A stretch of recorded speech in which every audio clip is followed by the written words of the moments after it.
Faith is often described as this immense, unstoppable force, the thing that can move mountains.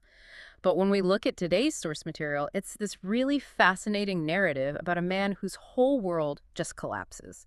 And it makes you ask, what happens when that kind of absolute faith hits the messy reality of other people? That's exactly it. That's the core conflict we're diving into today. We've got this single, really powerful story about Lencho. He's a farmer facing total ruin, and he decides to write a letter, not just any letter, a letter addressed quite literally to God. Right. And what's so interesting about this deep dive is how the source material actually frames this incredible story with something super mundane, like practical details on sending money through the post office using money orders. Yeah, it puts the divine expectation right up against the nuts and bolts of bureaucracy, mail, currency, forms. So our mission today is really to unpack that tension. Exactly. We need to look at Lencho's faith. It's almost unbelievable, totally unwavering, then weighed against this quiet, sincere act of human kindness, and then grapple with the devastating irony that comes out when those two things collide. We're digging for the deeper meaning in this seemingly simple tale. Okay, let's set the scene then. Lencho's house. It's described as the only one in the whole valley, right? Up on a small hill. And he's looking out over his field, ripe corn, looks like a perfect harvest is coming. The setting's important. It really emphasizes his isolation, but also how much he's in command of his little world. He's not just some dreamer. The source calls him an ox of a man, really grounded, connected to the earth. He knows his field so well, it suggests he could basically predict the weather just by looking. And all he needed was some rain. And he actually does predict it, just looks towards the northeast, tells his wife, we're going to get some water. And bam, he's right. During dinner, just like you said, these big drops start falling. And this is where we get that first big clue about how Lencho thinks. His reaction. It's not just relief. It's immediate, it's excited, and it's transactional. He holds the rain in his hand and says something like, these aren't raindrops, they're new coins. Yeah. The big drops are 10-cent pieces, the little ones are fives. He instantly connects the rain to money. It's so telling, isn't it? His first thought isn't, oh good, the crops will survive. It's, we're getting rich. He sees this blessing purely in terms of cash value. Like wealth is just falling directly from the sky, meant for him. It really hints at the desperation, maybe, underneath that expectation. He's looking at his field, covered in rain, feeling totally satisfied. But, that doesn't last long. No, because right then, things take a sudden, sharp, really brutal turn. A strong wind picks up, and the rain gets mixed with something awful. Huge hailstones. And notice the language shift there.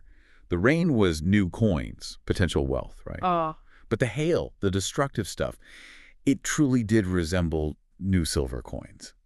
Those coins of hope instantly become these, like, silver coins of ruin, and such a bitter metaphor hitting you right there. Yeah, and the source really emphasizes how fast and total the destruction is. The storm's only an hour long, but the ground ends up white, as if covered with salt. The corn, totally gone. Not a single leaf left on the plants. Just imagine that feeling. An hour. That's all it took to wipe out a whole year's work. All that hope, all that physical effort. And Lencho, standing there in that wreck field, he says that just devastating line, a plague of locusts would have left more than this. Wow. That really puts it in perspective. Locusts, like the biblical plague, even they would have left something. But the hail, nothing. Total ruin. Yeah. Just the awful realization. This year, we will have no corn. They're facing starvation. It's complete despair. But, and this is the core of the story, that despair is immediately met by his defining trait, his faith. Despite losing everything materially, there's still that one single hope left. Help from God. And the reassurance they share is so simple, but so absolute. No one dies of hunger. It's like, okay, starvation isn't the real problem. The problem must be the delivery system for God's help. Exactly. And this is where Lencho, the physical guy, the ox of a man, has to switch gears. Because as you said, he's not just muscle. Crucially, he knows how to write. So his connection to the physical world actually lets him sort of engage with the divine in his own way. He decides to write the letter. The next Sunday, he carries it to town himself, buys a stamp, puts it on, drops in the mailbox. And the address is just, well, it's simple, to God. And what's he asking for? It's specific, very practical, Correct. which connects back to that whole money order thing in the source. Right. He's not asking for, a miracle cure or sudden riches. He asks for 100 pesos. 100 pesos. The exact amount he calculates he needs to buy seeds, feed his family till the next harvest, just the basics to survive. It's not greed. It's like an invoice for survival. Sent directly to the ultimate authority. Okay, so the letter's mailed, and now we shift focus from Lencho's isolated hill to the human hubbub of the post office. Yeah. And some employee, a postman, finds this unique letter. You can just picture it. He's probably laughing his head off, showing his buddies this letter addressed to God. I mean, who's ever seen that before? So he takes it to his boss, the postmaster, described as a fat, amiable fellow. And he laughs too at first. It's a natural reaction, right? But then, the source says, he pivots, he gets serious, taps the letter on his desk. This is a key moment, isn't it? The postmaster doesn't just think it's silly. He feels this profound admiration. Exactly. He says, what faith? I wish I had the faith of the man who wrote this letter, starting up a correspondence with God. He's genuinely moved. And his next thought is immediate. He decides he has to answer the letter. Why? In order not to shake the writer's faith in God. It's quite something. It's not just charity. It's like an act of spiritual preservation.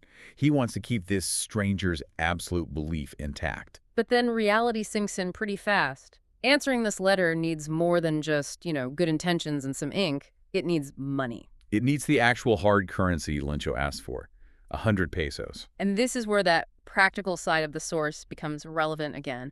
Post offices, money orders, they were the system for moving money reliably. Right. So the postmaster is basically trying to replicate a divine guaranteed delivery using the most reliable human system he has. And he really commits to it. Sticks to his resolution. He starts collecting money. He asks his employees to chip in, Yeah. which, for them was probably a real sacrifice. He gives part of his own salary. He even leans on his friends to contribute to this act of charity. It wasn't easy. It was a collective effort, a real sacrifice from several people. And you do have to wonder a little about the motivation, don't you? Is it purely to protect Lencho's faith? Or is there maybe a little bit of human satisfaction in there, too? Like the postmaster wants to be the one facilitating the miracle, proving that people can step up and deliver something that looks like a divine response. That's a good point. But whatever the mix of motives, their effort, it falls short. Yeah. The source says it was impossible for him to gather together the 100 pesos. They only managed to scrape together a little more than half. Which we find out later is 70 pesos. 70. So they put the 70 pesos in an envelope, and to complete the illusion, the letter inside has just one word, a single signature, God. So the postmaster feels pretty good, right? He's done this good deed, this act of charity, all anonymously, spiritually speaking. The next Sunday, Lencho shows up early, totally confident, expecting his delivery. The postmaster's watching from his office, probably anticipating that feeling of, contentment from seeing his good deed land well. And here we are. The moment of truth.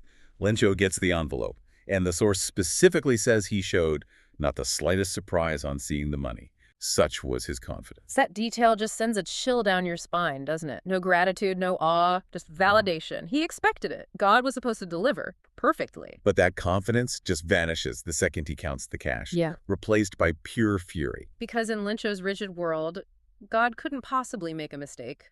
And God certainly wouldn't deny him the full amount he asked for. So his conclusion is instant. If the money's short, it can't be God's fault. It must be the fault of the people who handled it. He doesn't question the sender. He questions the delivery guys, immediately goes to the public writing desk, asks for paper and ink, starts writing a second letter, his brow all wrinkled up, putting all his effort into expressing his outrage. And the postmaster, probably still buzzing from his act of charity, eager to see Lencho's happy reaction, opens that second letter as soon as it's mailed. And then, boom, the final devastating punchline, the ultimate irony. The letter says, God, of the money that I asked for, only 70 pesos reached me. Send me the rest since I need it very much.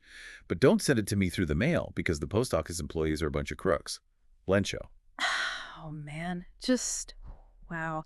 The very people who sacrificed their own money, who did everything they could just to protect this man's faith. They're the ones he immediately accuses of being thieves. His pure faith in God directly translates the human limitation, the missing 30 pesos, into human evil. It's staggering. His faith is so absolute, so black and white. There's just no room for imperfection. If the total isn't right, the blame has to fall on the flawed human messengers. The very system designed to help him, the post office, becomes the villain in his story. It's the ultimate clash, isn't it? It really is. I think the key takeaway is just how overwhelming, almost blinding, that kind of absolute transactional faith can be. Lencho's confidence was so total, he never even considered the source might be human, only that the amount was wrong. And the hidden cost of that anonymous human charity, it's completely invisible, unrecognizable to the person receiving it. Exactly. So for you, the listener, who's interested in seeing things from different angles, this story gives you three completely clashing perspectives, doesn't it? You've got Lencho, who sees a partial miracle, but one that was absolutely guaranteed. You've got the postmaster, who sees a successful, deeply satisfying act of human kindness. And then there's us, looking on, seeing the really poignant tragedy of good intentions being so cruelly misunderstood. It really makes you think. Hmm. And here's something to chew on. Since Lencho's confidence was so rock solid, do you think the thought ever crossed his mind, even for a second, that the money might have come from people? Yeah, and if it did, would that realization have instantly cheapened the gift for him? Does that kind of pure, rigid faith require you to suspect imperfection everywhere else, even in those trying to help, even when they only came up, what, 70%? Gratitude versus expectation. Definitely something to mull over. Okay, that's it for this deep dive. We'll catch you next time.